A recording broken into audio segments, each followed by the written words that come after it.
Check out Paddy Power's new and exclusive Kicker feature. Add a kicker to your bet, and the more your team wins by, the more you win. For this weekend, if your first FA Cup kicker loses, get your money back as a free bet. Stuff those FA Cup fairy tales. Max £10 money back. 18 plus. Gambleware.co.uk. T&Cs apply. Bruce Millington, Mark Langdon, Henry Hardwick and Paddy Powers. Ed Quigley looking ahead to 2 live Sunday FA Cup. 5th round ties, 2 o'clock, Fulham versus Tottenham. Tottenham fan Mark Langdon, are you concerned about this one? Not massively. I mean, it could have been worse, couldn't it? I mean, you're still playing a championship team, albeit a good one. More concerned with the Thursday-Sunday situation, with what Pochettino does in terms of peak. I assume we're speaking before the game in Belgium. I'm assuming he'll go strong for the Europa League, try to get that out of the way, and then next Thursday they won't need to sort of bother with that. So I'm expecting sort of a half and half team against Fulham. I wasn't that surprised that Tottenham lost to Liverpool. I think defensively, no, you did say that. They've been very vulnerable without Jan Vertonghen and Danny Rose as well. They're on the verge. No, they're on the verge of coming back, but it's just whether the risk for this game or whether he holds them back. So they're talking very soon for both of those. I think that's massively important. I was looking at over 2.5 goals in this one. 14 of Fulham's 19 home games have been overs. And if you have 4 of the last 6 at Craven Cottage, they've conceded 2 goals. And one of those, when they didn't, was when Hull missed 2 penalties against them. So defensively, Fulham have got big problems, but they're scoring loads. I expect them to attack Tottenham because I don't think they'll be massively up for a replay. I think that they'll feel that they can do some damage. Don't like Tottenham at the back. They're okay going forward, of course, and I can see a lot of goals. I think it'll be a good game. So what's the bet? Over 2.5. Over 2.5. Yeah. I mean, you could throw a couple of quid on something like Tottenham 3-2 or something, because you're having a look at. I mean, Spurs conceded 3 against Wickham, didn't they, and scored 4. So I'm expecting a similar game. I think this will be really good. Henry, you're a burger of West London, so you go and see QPR a bit. Have you been to see Fulham? No, They're quite intriguing, aren't they, Fulham? Yeah. I've got to just quickly say here, I think for the last 5 seasons I've been with Fulham to either go up or go down, so I've kind of almost feel like I support them, but this season I haven't had a bet, and they're being really exciting, aren't they? So what's going on there? Yeah, I think this is right for an upset, this game. I think they've got a good chance. I mean, Spurs, obviously, as Mark said, got the Europa League Thursday. And to my mind, looking back at what Pochettino's done in previous seasons and this season, it looks like that will be the first priority over the FA Cup. So I expect a widely changed side. Villa in the 3rd round held out for 70 minutes against Spurs. Wickham were going through into the last minute. Spurs were in big trouble there and conceded 3 goals. And Fulham, although they're a championship side, and this is a big step up in class, they've shown against Hull when they thrashed in the last round, and they're not scared against Premier League teams, be it Spurs are a lot better than Hull. But and the way they play, they keep the ball very well. So, they had 60% possession against Forest, 68% against Wigan last time out. So they'd almost be maybe suited to playing, a team that's going to play a similar style to them. And, I think certainly getting a draw is not beyond the realms of possibilities for Fulham. So what are you going to do? Fulham draw, no bet? Fulham draw, double chance. Fulham and a draw, double chance. Right, let's get some match prices and your verdict, Ed Quigley. Okay, so Fulham are 7-2, the draw is 27-10, and Tottenham are 4-5. Yeah, I'm on Tottenham myself for the outright, but I'm not feeling too confident at the minute. I suppose a lot of hinges on what team they play tonight, and they do seem to be firming up in the market. They're shortening a small bit against Ghent tonight, so that's not a great sign for my bet anyway. Fulham have largely played their first team to date in the cup as well. And as Mark said there a minute ago, I think this is going to be a goals bonanza as well. They've only kept 5 clean sheets at home. They do have a big performance in them, though. I mean, they've beaten Newcastle this season, and they've wiped the floor with Huddersfield and Reading 5-0 at home too, and they're both flying in the Championship as well. As I mentioned at the top of the show, they're highly rated in Asia too, similar to Brighton in terms of their performances. And Tottenham's made a lot of changes so in previous rounds, so I think both teams to score 4-7, over 2.5, 8-13, and I suppose Son will probably start up top as well. He has the last two rounds, and he's got 2-2 as well, so him at 6-5 anytime looks a bit of value as well. Okay, 4:15, Blackburn v Man U. This is annoying me. Why is Huddersfield v Man City not on telly and Blackburn v Man U is? United had to play on the Sunday because they were playing on the Thursday, so I think that sort of falls to hand. And City have got Champions League game, haven't they? So that's on enough. Tuesday. All right. I'll let them off. But did you also see the viewing figures for the United game in the last round? I mean, people said nobody wants to watch Manchester United. It got I think it got about 6 million viewers. Yeah, and like the BT game, just got a couple of 100,000 or whatever. So if you're a TV company, you want to guarantee viewers. You just bang them on, don't you? But the BBC don't have that commercial imperative, do they? That's true. Anyway, never mind. We've got Blackburn v Man U. Any chance of a shock according to Paddy Power's prices, Ed? So Blackburn are 8-1, the draw is 15-4, and United are 4-11. Oh, of course, you're a Blackburn fan, aren't you? Well, yeah. I better crank up the enthusiasm. This is going to be classic, isn't it? Looking forward to seeing the boys on the box, Ed. Yeah, well, it'll be something different anyway. Definitely on BBC.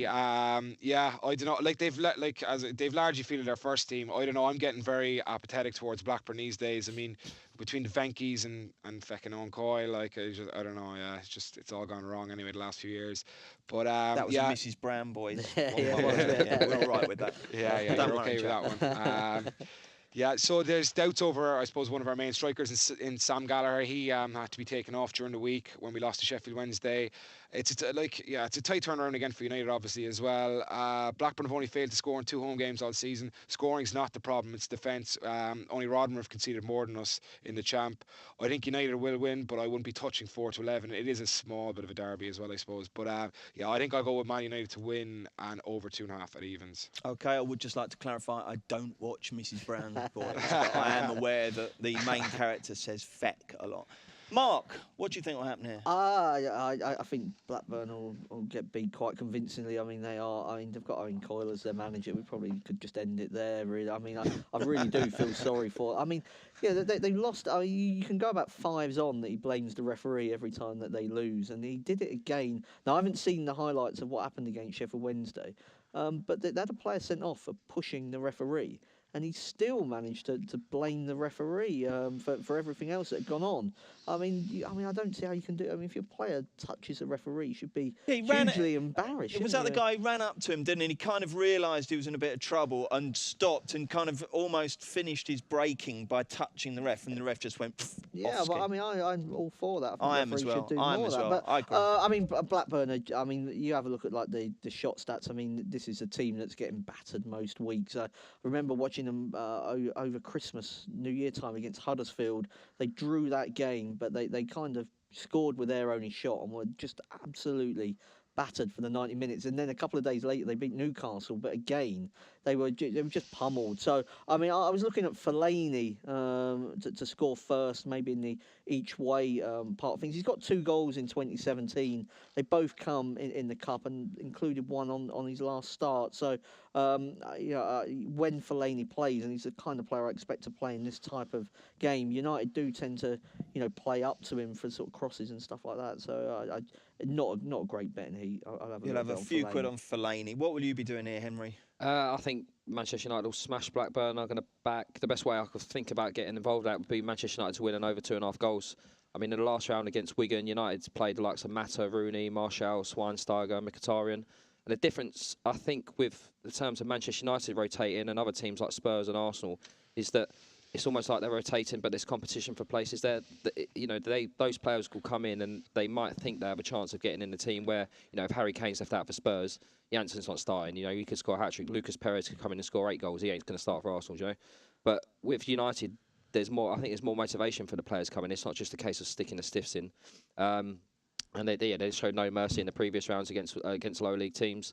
Blackburn, obviously, is Ed Smith. Sam Gallagher could be out. Hope Kapan is suspended. Elliot Bennett suspended. There's a lot of energy and bite to their midfield gone. And I think Manchester United could win, as many as they like, really. Could be a cricket score. Blimey O'Reilly. OK, let's look at Monday's live game. Check out Paddy Power's new and exclusive kicker feature. Add a kicker to your bet, and the more your team wins by, the more you win. For this weekend, if your first FA Cup kicker loses, get your money back as a free bet. Stuff those FA Cup fairy tales. Max £10 money back. 18 plus. Gambleware.co.uk. T&Cs apply. OK, so here finally is some genuine FA Cup magic and romance at 7:55 on Monday at Gander Green Lane in South London. Surrey. Sutton play Arsenal. It's going to be a very interesting evening. Sutton, their form's absolutely dropped off, which it often does actually when a team's got a big game coming up. But they're going to be a huge price, Ed. What exactly will you get back for your quid if you back them to spring the shock? They're 16-1, Bruce, and the draw is 7-1, and Arsenal are 2-13. 2-13 Arsenal. What's the handicap set out there, Ed? -2, 6-5, kind of on Arsenal, and +2, 7-5, something United. What do you like here, then, Lango? Yeah, I'd like Arsenal on the handicap. I mean, I think what happened against Bayern Munich may kind of force Wenger's hand, into playing a strong team. This is virtually their. I mean, they're not going to lose to someone. It's their cup final. But it's their best chance of silverware now, isn't it? It probably was before, but I just think that there's a massive gulf in quality here. When Leeds went to Sutton, they made loads of changes, and that sort of helped. I don't really see the pitch as being that much of an issue for a Premier League team. I mean, pitch will help Arsenal, well, surely. Ping it around on there. I mean, they'd probably prefer that the plastic pitch to a bog. Quagmire, yeah. So I mean, Sutton have done brilliantly, haven't they, to reach this level? But I mean, this is just such a massive step up to what they're used to. I mean, Arsenal, despite getting beat by Bayern Munich, are one of the 6 best teams in the Premier League, and I think fitness will tell in the latter stages, and that's when Arsenal will really kick on. I mean, they put 5 past Southampton, and the likes of, even if they do make changes, the likes of Welbeck and Walcott didn't start, did they? I suppose Koscielny's absence may be a slight sort of problem for them. When's Mertesacker back? I think he's back. He's back in training. So but you think I think Holding and I think Holding and Gabriel are probably ahead of him. I mean, so you're just going to go Arsenal all the way, Mark? Yeah, I was looking at 3-0, 4-0, but I think the handicap's fair enough, really, -2. The best time to back Arsenal is when they've just got spanked and everyone's wetting themselves. Yeah, but Lee Dixon was talking about this. I mean, or was it Martin Keown? One of them said about that, but it didn't happen, did it? Against Chelsea, that didn't happen, and then they didn't get the response again against Bayern, which maybe suggests that that kind of spirit's gone. They'll win the next 8 games, starting here, won't they, Ed?